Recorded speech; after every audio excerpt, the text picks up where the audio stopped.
김건희 특검이 소환 조사에 불응하고 있는 윤석열 전 대통령에 대한 체포영장을 청구했습니다. 윤 전 대통령이 조사에 응하지 않을 가능성이 높다고 판단하고 강제 수사에 착수한 겁니다. 취재 기자를 연결합니다. 우종훈 기자. 네, 김건희 특검 사무실 앞에 나와 있습니다. 네, 결국 구치소에 있는 윤 전 대통령에 대한 체포영장을 청구했군요. 그렇습니다. 오정희 특검보는 정례 브리핑에서 서울중앙지방법원에 오늘 오후 2시 12분 윤 전 대통령에 대한 영장을 청구했다고 밝혔습니다. 이 혐의는 2022년 지방선거와 재보궐선거에서의 공천 개입 의혹과 대선 토론에서의 도이치모터스 주가 조작 관련 허위사실 공표 혐의 등 소환조사를 통보할 때와 같은 취지라고 설명을 했는데요. 특검이 이미 서울구치소에 수감돼 있는 윤 전 대통령에 대한 체포영장을 청구한 건 윤 전 대통령이 지난 10일 구속 이후 소환과 재판 등에 응하지 않고 버티기로 일관하고 있기 때문입니다. 오정희 특검보는 윤 전 대통령 측이 변호인 선임계도 내지 않고 있고 어제와 오늘 연이은 소환 통보에 모두 아무런 사유를 밝히지 않은 채 출석하지 않았다고 이유를 설명했는데요. 그런데 윤 전 대통령을 구속한 내란 특검과 달리 김건희 특검은 윤 전 대통령을 강제로 구인하기 위해서는 체포영장을 발부받는 절차가 추가로 필요한 상황입니다.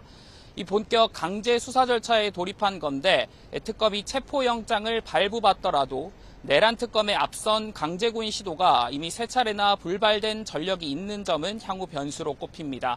윤 전 대통령 변호인 측은 YTN에 건강 문제 때문에 특검에 불출석하고 있다며 실명 위험이 있다는 주치 진료 의견서를 구치소에 제출할 예정이라고 전했습니다. 예, 이런 가운데 특검은 압수수색 과정에서 발견한 목걸이, 일단 모조품이라는 점을 확인했죠? 그렇습니다. 특검은 지난 2022년 6월 김 여사의 목걸이 논란이 일었을 당시의 목걸이가 아니라 모조품으로 바꿔치기한 목걸이 가능성도 염두에 두고 있습니다. 또 목걸이가 누군가에게서 뇌물로 받은 물건일 가능성도 살펴보는 것으로 알려졌는데요. 이유는 김 여사 측의 바뀐 해명 때문입니다. 공직자윤리법 위반 의혹이 일었던 지난 2022년 대통령실은 일부는 지인에게 빌렸고 일부는 소상공인에게 샀다고 해명했지만 김 여사 측은 지난 5월 검찰에 낸 진술서에서는 모두 모조품이었다고 설명을 했습니다. 특검은 영부인이 가짜를 순방에 차고 갈 이유가 없을 뿐 아니라 공직자윤리법 위반에 대한 처벌이 무겁지 않은데도 구매 경위를 명확히 밝히지 않는 점이 의심스럽다고 보고 있습니다. 네, 그런데 그 목걸이가 다른 의혹으로도 이어지고 있지 않습니까? 네, 그렇습니다. 우선 윤영호 전 통일교 세계본부장 오늘 오전 10시부터 서울중앙지방법원에서 정치자금법 위반 등 혐의로 구속영장 실질심사를 받고 있습니다. 윤 전 본부장은 신문을 위해 법정에 들어오고 나가면서 취재진 질문에 아무런 대답도 하지 않았습니다.